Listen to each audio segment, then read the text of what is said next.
अस्सलाम वालेकुम, आप देख रहे हैं प्रोग्राम दो टोक। मैं हूं आपके साथ खतीजा राठौर। जी नाज़रीन, खान साहब की गिरफ्तारी के बाद मुल्क में जगह जगह सूरत हाल कशीदा है। पीटीआई के सीनियर अरकान को जो है वो गिरफ्तार किया जा रहा है। सुबह हमने देखा कि असद उमर को इस्लामाबाद हाई कोर्ट के अहाते से गिरफ्तार कर लिया गया और कल खान साहब को भी इस्लामाबाद हाई कोर्ट के अहाते से गिरफ्तार कर लिया गया। होने क्या जा रहा है और अब जो इतलात हमारे पास आई हैं वो ये है कि शाह महमूद कुरैशी साहब को जो है वो गिरफ्तार कर लिया है। कराची में भी सूरत हाल कशीदा है। पेशावर में रेडियो पाकिस्तान के दफ्तर में घेराव किया गया, असले का इस्तेमाल किया गया। यास्मीन राशिद साहब का कहना है कि हमने अपने कारकुनों को हिदायत की है कि वो मुश्तइल ना हो, पुरअमन एहतजाज करें, लेकिन ये कोई चंद ऐसे लोग हैं जो शरारत करते हैं और जिसके बाद हम देखते हैं कि मुल्क की जो सूरत हाल है वो ख़राब हो जाती है। इस बीच हमें कोई ये नहीं बता रहा कि पाकिस्तान में डॉलर की कीमत कितनी बढ़ गई है। डॉलर जो है वो 290 के करीब आ पहुंचा है, जबकि सोने की कीमतों में भी इजाफा हुआ है। इंटरनेशनल मार्केट में पाकिस्तान कहां खड़ा है, कितना नुकसान हमें पहुंच रहा है माशी बहरान के हवाले से, और सियासी बहरान जो है वो तो मुल्क में है ही। मजीद क्या होने जा रहा है, क्या मुल्क मार्शल लॉ की तरफ ज़्यादा दिखाई दे रहा है, खान साहब को अदालतों की तरफ से रिलीफ मिलेगा या नहीं, इस पर बात कर लेते हैं। स्टूडियो में हमारे साथ मौजूद है राना गुलजार साहब, पाकिस्तान पीपल्स पार्टी से इनका ताल्लुक है। एनालिस्ट है फारूक डाडी साहब, और टेलीफोन लाइन पे हमें ज्वाइन किया है अख्तर अराई साहब ने। आप तीनों को अपने प्रोग्राम में खुशामदीद कहते हैं। सबसे पहले रुक कर लेते हैं राना गुलजार साहब का।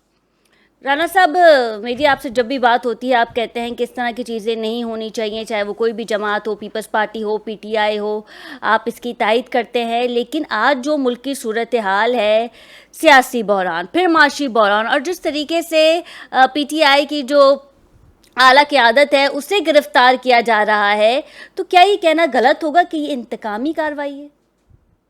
बिस्मिल्लाहिर्रहमानिर्रहीम। शुक्रिया खतीजा राठौर साहिबा आपका, आपके चैनल का। देखिए बीबी, बात यह है कि पाकिस्तान पीपल्स पार्टी ने तो ये जेल और शहादतें देखी हैं, और मैं ये समझता हूँ कि पाकिस्तान पीपल्स पार्टी के प्राइम मिनिस्टर शेख जुल्फ़िकार अली भुट्टो को भी जेल में डाला गया, फिर उनको अदालती कत्ल किया गया। उसके बाद जो उनके कारकुनों को तख्तेदार पर लटकाया गया, फिर उसके बाद जो जिनको उम्र कैद हुई, हमारे कारकुनों को कोड़े मारे गए, बेनज़ीर भुट्टो साहिबा को शहीद किया गया, जेल भरो तहरीक चलाई, उसमें हमारे कारकुनों को, आज भी कारकुन हमारे शेलिंग की वजह से ऐसे हैं जिनकी आंखें चली गई, जिस्म के हाथ पैर माजूर हैं, आज भी ऐसे कारकुन मौजूद हैं। तो पाकिस्तान पीपल्स पार्टी की तारीख़ भरी पड़ी है कि हमने इस मुल्क के लिए कुर्बानी दी है। तो जहाँ तक ताल्लुक़ खान साहब की गिरफ़्तारी का है, तो मैं ये समझता हूँ कि कोई ऐसी बड़ी बात नहीं है। गिरफ़्तार हुए हैं और उनको अदालतों में जाना चाहिए, अदालतों का सामना करना चाहिए, क्योंकि जब वो इख्तिदार में थे तो वो अदालत का ही तो सामना करने इस्लामाबाद हाई कोर्ट पहुँचे थे। बार बार उनको नोटिस किया जा रहा था। मैंने आपसे गुजारिश की, जब वो वज़ीर-ए-आज़म पाकिस्तान थे तो फरियाल तालपुर साहिबा को भी गिरफ़्तार किया गया, जरदारी साहब को भी गिरफ़्तार किया गया। आगा सराज दुरानी के घर में यही रेंजर्स घुसकर उनकी ख़वातीन से बदतमीज़ी की, ये अफसोसनाक अमल था। खान साहब को भी सोचना चाहिए था। लेकिन आज जब खान साहब को गिरफ़्तार किया है तो उनके ऊपर बहुत सारे केसेस हैं, और मैं ये समझता हूँ उन्हें घबराना नहीं चाहिए, परेशान नहीं होना चाहिए, अदालतों का सामना करेंगे। जो वो पाकिस्तान पीपल्स पार्टी की सरबराही नहीं कर रही थी। देखिए जी, जरदारी साहब को भी गिरफ़्तार किया है, तो वो क्या हैं? वो उनकी बहन है। देखिए, मैंने आपसे कहा ना, हमारी तो तारीख़ है गिरफ़्तारी और कुर्बानियों की। पाकिस्तान पीपल्स पार्टी की तो इतनी बड़ी तारीख़ है कि किसी की भी नहीं है इस पाकिस्तान में। लेकिन मैं ये गुजारिश कर रहा हूँ कि ये जो अमल हो रहा है, ये जो इमरान खान साहब की गिरफ़्तारी हुई है, फिर उसके एवज़ जो पाकिस्तान के अंदर जिस फ़ौज की आप तारीफ़ कर रहे हैं, कभी उसकी बुराई करते हैं, उनके जो ऑफिसर्स हैं उनके घरों के अंदर घुसकर आप जो कुछ कर रहे हैं, जो आप सड़कों पे कर रहे हैं, ये बड़ा अफसोसनाक अमल है, ये नहीं होना चाहिए। मैं ये समझता हूँ कि आपको अपने अंदर शाइस्तगी रखनी चाहिए और अदालतों के फैसलों का इंतज़ार करना चाहिए। आप जो भी, मैं समझता हूँ आप फैसला उनका सामना करें अदालतों का। आपके कारकुनान, आप कानून को हाथ में क्यों ले रहे हैं? तो ये एक सोची समझी साजिश है। मैं ये समझता हूँ इस साजिश को बेनकाब करना चाहिए। मैं ये नहीं कहता कि ये पीटीआई के लोग हैं जी, मैं ये नहीं कहता ये फलां लोग हैं जी, मैं ये कहता हूँ ये क्रिमिनल्स हैं। اور ان کرمنلز کو رعایت نہیں دینی چاہیے. جو قانون شیلنگ کر رہے ہیں کرمنلز, میں نے کہا جب ظاہر سی بات ہے کہ جب کرمنلز کون ہے جو پروٹیسٹ کر رہے ہیں؟ دیکھیں جو پروٹیسٹ وہ کہتے ہیں, پی ٹی آئی تو کہتی ہے ہمارے لوگ نہیں ہیں, تو پھر کون ہے یہ سازشی لوگ, کون ہے یہ ملک کو ریاست کو نقصان پہنچا رہے ہیں؟ نہیں کیوں آئے, بات یہ ہے احتجاج کا کیا کام, عدالت میں جائیے, نہیں عدالت میں جائیے, عدالت جو بھی فیصلہ کی نہیں سپریم کورٹ کیوں سو موٹو کیوں لے گی سپریم کورٹ, جب ایک ایف آئی آر موجود ہیں, نیب نے ان کو بلا رہے ہیں, بار بار بلا رہے ہیں, ان کی وائف کو بلا رہے ہیں, گوگی صاحبہ کو بلا رہے ہیں, کیوں نہیں جا رہی؟ وہ دیکھیے ان کو جانا چاہیے عدالتوں میں, عدالتوں کا احترام کرنا چاہیے. وہ اپنے یہ ایک ایسا ماحول پیدا ہو گیا کہ جی ہم بالکل ٹھیک ہیں اور سب غلط ہے. دیکھیے ایسی بات نہیں ہے, میں نے آپ سے کہا نا کہ پاکستان پیپلز پارٹی عدالتوں کا احترام کرتی ہے, ہم نے ہر عدالت کا احترام کیا ہے, ہم اداروں کو سپریم سمجھتے ہیں, لیکن خان صاحب بھی زبان کی حد تک تو ہے, لیکن عمل کے وقت وہ جو ہے نا آپے سے باہر ہو جاتے ہیں ان کے لوگ. تو میں یہ سمجھتا ہوں کہ اگر ان کے لوگ پرامن ہیں تو پھر یہ توڑ پھوڑ کون کر رہا ہے, یہ ریاست کو نقصان کون پہنچا رہا ہے؟ تو میں یہ سمجھتا ہوں کہ قانون نافذ کرنے والے اداروں کو ان پر سختی سے ایکشن لینا چاہیے. یہ جو کرمنلز ہیں ان کو قطعی رعایت نہیں دینی چاہیے, ان کی سرکوبی کرنی چاہیے. مگر جہاں تک پاکستان پیپلز پارٹی کا تعلق ہے تو پاکستان پیپلز پارٹی اپنی جدوجہد کر رہی ہے.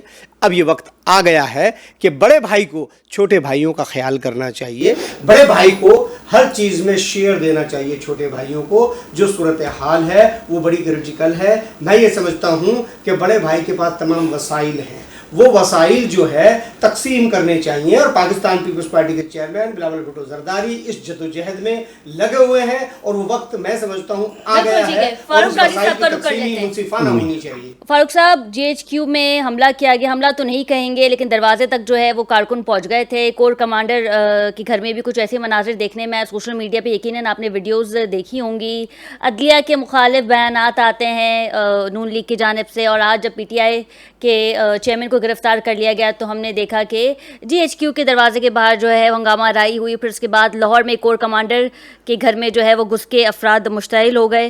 کیا سمجھتے ہیں آپ کہ کیا یہ سری لنکا والی صورتحال ہے؟ دیکھیں یہ پی ٹی آئی کے سارے کارکن نہیں ہیں, یہ عوام روڈوں پہ نکلی ہے اپنے حقوق کے لیے, ٹھیک ہے نا. آپ نے لاہور میں دیکھا کور کمانڈر ہاؤس میں صرف 1 یا 2 گارڈ کھڑے ہوئے تھے اور انہوں نے جانے دیا, وہاں کوئی بھی نہیں تھا. تو میں نہیں سمجھتا کہ یہ پی ٹی آئی کے کارکن تھے, یہ شاید پری پلان تھا کیونکہ انہوں نے یہ ساری چیزیں کر کے ایک جواز پیدا کرنا تھا ایمرجنسی لگانے کا. آپ کو خان صاحب کو وہ اسٹیٹمنٹ یاد ہوگا کہ انہوں نے پلان کیا کہ ہمارے اندر پولیس والوں کو گھسا کے یہاں سے فائرنگ کر کے 5-6 پولیس والوں کو مار کے پھر ہم پہ اور کرنا تھا. دیکھیں خان صاحب کی جہاں تک بات ہے, وہ شخص قائد اعظم کے بعد یہ پہلا لیڈر ہے جو کہ ایمانداری اس کی جو ہے نہ صرف پاکستان پوری دنیا میں مشہور ہے. جس شخص نے اپنی ساری عمر کی ساری ارننگ کمائی سب کچھ چیریٹی میں دے دیا, سب کچھ شوکت خانم کو دے دیا, اور یہ وصیت کی ہے کہ میرے مرنے کے بعد میرے دونوں گھر تمام پراپرٹی اور بینک بیلنس سب شوکت خانم کو جائے گا. تو اس شخص کے اوپر آپ کرپشن کا الزام کیسے لگا سکتے ہو؟ 150 سے زیادہ آپ پہ کیس کر دیے ہیں, وہ کتنی عدالتوں میں القادر ٹرسٹ کا کیا معاملہ ہے, ذرا یہ بھی بتائیے گا فاروق صاحب. کیا مقصد؟ القادر ٹرسٹ کا دیکھیں القادر یونیورسٹی جو ہے وہ اس لیے بنائی گئی تھی کہ یہاں پہ ہمارے آخری نبی حضرت محمد مصطفیٰ صلی اللہ علیہ وسلم کی زندگی کے اوپر ریسرچ کی جائے گی, اور اس کے پہ دنیا سے اسکالرز آئیں گے, اور یہ اس کے لیے کیا گیا تھا. اب کیس تو آپ کوئی بھی بنا لو, انہوں نے تو ایسے ایسے کیسز بنائے جن کا جس علاقے میں کیس بنائے جہاں کبھی وہ گئے بھی نہیں ہوں گے. تو مقصد یہ ہے کہ یہ جھوٹے کیسز بنانا اور ان کو پریشان کرنا, اور ان کو ایک انسان مجھے بتائیں 150 کیسز جس کے اوپر وہ کتنی عدالتوں میں پیش جا سکتا ہے فزیکلی, ناممکن بات ہے. تو یہ انہوں نے مارشل لاء کے اندر بھی اتنا ظلم و ستم نہیں ہوا جتنا آج ہو رہا ہے. یعنی کہ ہمارے اپنے پاکستانیوں کے اوپر گولیاں برسائی جا رہی ہیں, ہمارے اپنے پاکستانیوں کے اوپر شیلنگ ہو رہی ہے, چھوٹے چھوٹے بچے, ماؤں, عورتیں, ان کے اوپر شیلنگ ہو رہی ہے. شرم آنی چاہیے. مقصد یہ کوئی ہے, آپ دیکھیں کہ یہ ये सारे पीटीआई के कारकुन नहीं, ये आवाम उठ के आई, क्योंकि वो महंगाई से तंग है, वो अपने घर की बिजली का बिल नहीं दे सकते। ये कहीं देखा है आपने कि आप जितनी ज़्यादा बिजली इस्तेमाल करेंगे उतने ज़्यादा पैसे देंगे? 400 यूनिट के आपके घर में 20,000 रुपये का बिल आता है। ये शर्म की बात है या नहीं है? तो लोग तंग आए हैं तो बाहर निकले हुए हैं। बिल्कुल ठीक है, अख्तर अराई साहब का रुख कर लेते हैं। अख्तर साहब, आपको मेरी आवाज़ आ रही है? जी बिल्कुल आ रही है। अख्तर साहब, आपने मेहमानों की गुफ्तगू भी सुनी होगी और आज जो मौजूदा सूरत हाल है वो बहुत ज़्यादा कशीदा है तमाम सूबों में। अगर मैं पेशावर की बात करूं, कराची की बात करूं और पंजाब में जो है वो फ़ौज को तैनात कर दिया गया, ऐसी इतलात मौसूल हो रही हैं। होने क्या जा रहा है? कुछ जगहों पे हमें ऐसा लगता है कि शायद मार्शल लॉ लगा दिया जाएगा। जब बेनज़ीर भुट्टो साहिबा को शहीद किया गया था उस वक्त भी सिचुएशन इतनी वर्स्ट नहीं थी जितनी आज नज़र आ रही है खान साहब की गिरफ्तारी के बाद। जी बिल्कुल, सूरत हाल थोड़ी सी चेंज है। उस वक्त भी माली नुकसान बहुत किया गया था जो कारकुनान थे वो, जबकि वो एक शहादत थी। अख्तर अराई साहब, ये गिरफ्तारी है, कंपैरिजन हम कर रहे हैं इस बात का। ये मैं थोड़ा सा मैं बताना चाह रहा हूँ कि इस वक्त जो सबसे ज्यादा डर है पीटीआई के कारकुनान को, वो ये समझते हैं कि मेरी आवाज आ रही है? जी आवाज आ रही है, जी आवाज आ रही है। जी, तो वो जो ये समझते हैं कि शायद अब जो है इमरान खान जो है वो वापस लौट नहीं पाएंगे, तो उस डर की खातिर इस तरह से हुआ है। मगर दूसरी जानिब अगर देखा जाए तो ये जो हमारे इदारों के ऊपर हमला है ये तारीख का बहुत बड़ा खामिया है। हमने पूरी दुनिया में अपने आप को जो है अकेला कर लिया, हमारी जो सिक्योरिटी है वो कंप्रोमाइज हो गई। वो इतना ज्यादा है कि मुझे नहीं समझ में आता कि कोई मुहब्बुल वतन पाकिस्तानी या पाकिस्तान की कोई ऐसी सियासी पार्टी होगी जो पाकिस्तान की एजेंडे की अलम बरदार हो और वो जीएसटी के ऊपर या हमारे इदारों के ऊपर हमला करे। ये तारीख का बहुत बड़ा खामिया है। ये बहुत बड़ी आगे की कोई ऐसी सिचुएशन लग रही है कि शायद इमरजेंसी या अगर ये कंट्रोल से बाहर हुआ तो माशाल्लाह भी लग सकता है। हमारे सियासतदानों को टेबल पे बैठ के काम करना चाहिए था। इस तरह का तरीके किसके कहने पे ये प्लानिंग की जा रही है?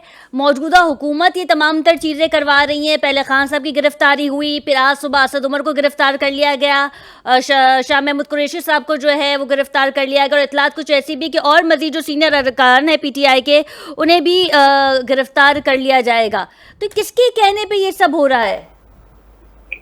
देखिए, गवर्नमेंट वर्कआउट तो कर ही रही थी। मैं गवर्नमेंट का वर्ड यूज करूंगा क्योंकि जो ये काम है वो गवर्नमेंट के वो इदारे कर रहे हैं जिनको करना चाहिए।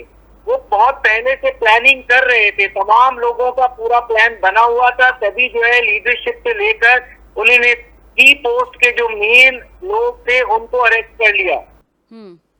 जहां तक उनका ये कॉन्सेप्ट है कि माशाल्लाह जो पीपल्स पार्टी है वो पार्टी है जिसकी पूरी एक हिस्ट्री है, या इस तरह से नवाज शरीफ साहब की जो पार्टी है एक हिस्ट्री है। अब ये पीटीआई में एक वन मैन शो नजर आता था जो इमरान खान साहब, और इमरान खान साहब के बाद कोई उनकी फैमिली में या उनका जो ऐसा कोई सेकंड सक्सेसर मौजूद नहीं है कि वो जो कौम को सर्व कर सके। कौम एक तरह से ये भी सोचती है कि खुदा न करे कि अगर हम इसके पीछे लगे हैं तो अगर ये ना रहे या किसी तिब्बी मामलात में मसला हुआ तो फिर दूसरा कौन होगा। तो आपने देखा इलेक्टेबल लोगों से इन्होंने लास्ट टाइम गवर्नमेंट बनाई, इनके पास माहिरीन नहीं थे, इनके पास पूरी काबीना ठीक नहीं थी। और अब ये है कि 4 साल के एक्सपीरियंस के बाद अब अगर उनकी पॉपुलरिटी का ग्राफ तो ऊपर है, मगर क्या ये सक्सेसफुल डिलीवरी दे सकते हैं अवाम को? ये सबसे बड़ा सेटबैक है। और अभी उसी चीज में किया जा रहा है कि इस वक्त जो है इमरान खान साहब जो है बहुत बड़े शिकंजे में गिरफ्त हो चुके हैं और अब एलिगेशन है, मामलात हैं, उसको करते करते टाइम लगेगा। जो उनके वफादार साथी हैं आपने देखा कि उनकी गिरफ्तारियां भी हो रही हैं। तो बजाहिर जो पीटीआई है वो देख यानी कि दबती हुई नजर आ रही है, उसको झुकाया जा रहा है। मगर साथ साथ सिनेरियो डिफरेंट भी है कि ऐसे हालात किए गए, ऐसे वाकयात करवाए गए हैं कि जो हमारे सिक्योरिटी के इदारे थे, जो टॉप मोस्ट इदारे थे, वो नहीं बचे। تو آپ ایمرجنسی کے علاوہ یا خدا نہ خواستہ ماشاء اللہ کے علاوہ جو بالکل ٹھیک ہے. وہ دوسرا سولوشن ان رانا کے گلزار پاس صاحب نہیں کا ہے. رخ کر لیتے ہیں. اسی لیے رانا صاحب سیاستدانوں کو یہ التماس ہے سول سوسائٹی کی طرف سے کہ آپس میں بیٹھ کے اچھے طریقے سے معاملات کریں. ایسا کوئی سول جو بالکل ٹھیک ہے. اختر ارائی صاحب میں آپ کی طرف آتی ہوں. رانا گلزار صاحب کا رخ کر لیتے ہیں. رانا صاحب 14 مئی کو الیکشن ہونے تھے, اب تو معاملہ کھٹائی میں پڑ گیا ہے, ایسا لگتا نہیں ہے کہ الیکشن ہوں گے. کیا اسی وجوہات پہ, کیا اسی بنا پہ پی ڈی ایم کی کوئی اسٹریٹجی تھی کہ جی خان صاحب کو گرفتار کر لیا جائے اور پھر اس کے بعد جو ہے الیکشن نہ ہو؟ لیکن ساتھ ہی ساتھ سوچنا سمجھنے والی بات یہ ہے کہ 14 مئی کو الیکشن نہیں ہوئے تو پھر سپریم کورٹ کن کن سیاستدانوں کو جو ہے وہ طلب کرے گی سماعت کے لیے؟ دیکھیں جی, اسٹریٹجی کی بات تو ایسی ہے کہ جو عدالتی معاملات ہیں وہ تو خیر 14 مئی کے بعد ہی پتہ چلیں گے. اور جہاں تک خان صاحب کی بات ہے تو الیکشن کا جہاں تک تعلق ہے وہ تو ہمارا سب کا متفقہ فیصلہ ہے کہ پورے ملک میں ایک ساتھ ہونے چاہیے. اب خان صاحب کی گرفتاری کی بات ہے تو بالکل خان صاحب کو جو گرفتار کیا گیا ہے ان کا وہ ٹرائل ہے اور وہ ٹرائل ہوگا, کیونکہ ابھی تو وہ ریمانڈ پر گئے ہیں 8 دن کے لیے.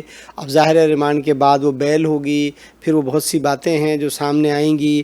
اصل سوال یہ ہے کہ جس بے دردی کے ساتھ ریاستی اداروں پر حملہ کیا جا رہا ہے, ریاست کے جھنڈے جلائے جا رہے ہیں, یہ بڑا افسوسناک عمل ہے. یہ نہیں ہونا چاہیے, کیونکہ یہ ریاست رہے گی تو خان صاحب وزیر اعظم بنیں گے. جب یہ ریاست نہیں ہوگی تو خان صاحب وزیر اعظم کس کے بنیں گے؟ تو یہ سوچنا بہت ضروری ہے, کیونکہ یہ تو پی ڈی ایم کو بھی سوچنا چاہیے نا رانا صاحب کہ ریاست رہے گی تو پھر حکومت رہے گی, جب ریاست ہی نہیں رہے گی تو حکومت کیسے رہے گی؟ آپ کی بات بالکل درست ہے, آپ بالکل صحیح فرما رہی ہیں, لیکن بات یہ ہے کہ جب الیکشن کا وقت آئے گا, الیکشن کا ٹائم دیا ہوا ہے, الیکشن ہوں گے, بغیر الیکشن کے جمہوریت مکمل نہیں ہوتی. بات اس چیز کو کیوں نہیں سوچتے؟ اور پنجاب کے اندر الیکشن 14 مئی کی ڈیٹ دی تو خیبر پختونخوا میں کیوں نہیں دی؟ کیونکہ وہاں بھی تو اسمبلی ڈیزولو ہوئی ہے. تو یہ تو کوئی طریقہ نہیں ہے. میں یہ سمجھتا ہوں کہ دونوں صوبوں میں ہونا چاہیے تھا. دونوں صوبوں کے بارے میں بات کی جا رہی تھی, تو نہیں ہو رہی نا جی. سپریم کورٹ نے تو ایک کا فیصلہ دیا ہے, دوسرے کا نہیں دیا. تو بات یہ ہے کہ اگر رانا صاحب سلولی گریجولی وہ بھی فیصلہ دے دیتے, ایک ہی صوبے میں الیکشن میں آپ دیکھ رہے ہیں کہ اتنی چیزیں فرما رہی ہیں. دیکھیں فیصلہ بار بار نہیں آتے, فیصلے ایک بار آتے ہیں. اور میں تو یہ سمجھتا ہوں کہ میں تو یہ بار بار آپ کے پروگرام میں کہتا ہوں کہ ہم سب سیاستدانوں کو ایک قدم پیچھے ہٹنا چاہیے اور آپس میں نیگوسیشن کرنی چاہیے پاکستان کی ترقی کے لیے, اس کی تعمیر کے لیے, اس کی رہبری کے لیے. لیکن یہ کون سا طریقہ کار ہے کہ جو ہم اداروں پر حملہ کر رہے ہیں؟ اس سے واقعی دنیا کے اندر جگ ہسائی ہو رہی ہے, دنیا میں مذاق بن رہا ہے سیکورٹی اداروں کا. ہم اپنی ریاست کا مذاق بنا رہے ہیں. آپ ایک ہی شخص کہتا ہے کہ جی صادق الامین. آپ مجھے بتائیں کہ ابھی جو ایک واقعہ ہوا سوات میں, آپ یہ دیکھیں کہ انہوں نے کیا الفاظ ادا کیے. مولانا رنگین کیا نام تھا ان کا, انہوں نے وہ کیا الفاظ ادا کیے, پھر انہی کے کارکن نے ان کو ہلاک کر دیا, مار دیا. یہ بڑا افسوسناک عمل ہے کہ لوگوں کو ایک قدم پیچھے ہٹنا چاہیے. سیاست کو سیاست رہنے دیں, مذہب پر نہ آئیں, استغفار پڑھیں, اللہ سے توبہ کریں. یہ چیزیں دیکھیے, ہمارا پیغمبر ایک ہی ہے, ایک ہی تھا, کیونکہ اس لیے کہ آخری نبی ہے, اس کے علاوہ کوئی نبی نہیں آئے گا, اور ہمارا ایمان ہے اس پر. تو ہماری عوام مسلمان ہے الحمدللہ. یہ گمراہی میں نہ جائیں, سیاست کریں. آپ عمران خان کو ووٹ دیں, کس نے منع کیا ہے؟ لیکن دین سے جوڑنا یہ بڑا افسوسناک عمل ہے. ملک میں بڑا خطرناک کھیل کھیلا جا رہا ہے, جس کی میں مذمت کرتا ہوں, اور تمام پولیٹیکل پارٹی کے کارکنوں سے کہتا ہوں کہ وہ اپنی قیادت کو اس چیز سے دور رکھیں. ہم سب مذمت کرتے ہیں رانا گلزار صاحب, لیکن ہم سب مذمت کرتے ہیں اس بات کی. لیکن جیسے کہ آپ نے کہا کہ خان صاحب آئیں, الیکشن لڑیں, الیکشن ہو, لیکن ہم دیکھتے ہیں کہ الیکشن نہیں ہوتے تو خان صاحب کیسے لڑیں گے؟ ڈاڈی صاحب کا رخ کر لیتے ہیں. ٹائم پہ ہوں گے الیکشن, بالکل ایسی بات نہ ہے. آپ ٹائم گزر چکا ہے, 90 ڈیز چلے گئے. آپ نے سپریم کورٹ کی حکم عدولی ہو چکی ہے رانا گلزار صاحب. اب دیکھنا یہ ہے کہ سپریم کورٹ کیا کرے گی. ڈاڈی صاحب حکم عدولی تو ہو چکی ہے, سپریم کورٹ کی احکامات تھے کہ 14 مئی کو جو ہے وہ الیکشن ہو, اور اب ہم نے دیکھا کہ خان صاحب کو 14 مئی سے پہلے ہی جو ہے وہ گرفتار کر لیا گیا ہے. کیا سمجھتے ہیں آپ کہ سپریم کورٹ کا نیکسٹ لائے عمل قانونی طور پہ کیا ہو سکتا ہے؟ دیکھیں, سپریم کورٹ ایک آرڈر دے چکی ہے کہ 14 مئی کو الیکشن ہونا چاہیے. आइन के मुताबिक, और इसके अंदर कोई लंबा चौड़ा कोई हिसाब किताब नहीं है। ये आपके आइन में लिखा हुआ है और एक जज ही इसका फैसला कर सकता है। ये कोई इतनी बड़ी बात नहीं नहीं, है। वो कहते हैं फुल कोर्ट बनाओ, किस 4 बात की रुकनी full court बेंच, बनाओ? 5 कौन रुकनी सा बेंच, इतना और फिर वो पेचीदा कहते मामला है? हैं कि 8 रुकनी बेंच। आपके कानून में हर चीज वाज़ेह तौर पे लिखी हुई है, और ये इसमें कौन सी फुल बेंच क्या तीर मारेगी? यही 3 लोगों की बेंच ने जब इमरान खान की हुकूमत ख़त्म की, उसको कलअदम करार दिया गया सूरी के फैसले को, तो इमरान खान ने खुशदिली से उस फैसले को एक्सेप्ट किया। उसने तो कोर्ट के ऊपर कोई तनकीद नहीं की कि मैं जब यहाँ पे नवाज शरीफ के ख़िलाफ़ जब कोई उसको जब क्या कहते हैं तौहीन अदालत का फैसले के तहत 97 में बुलाया गया था, तो उन्होंने पूरा लश्कर ले जाके जस्टिस सजाद अली की क्या कहते हैं सुप्रीम कोर्ट के ऊपर हमला कर दिया। तो ये नहीं देखा जाता। आप ये सियासतदानों की बात करते हैं तो जरदारी साहब के जुमले आपके सामने नहीं कि मैं ईंट से ईंट बजा दूंगा, है?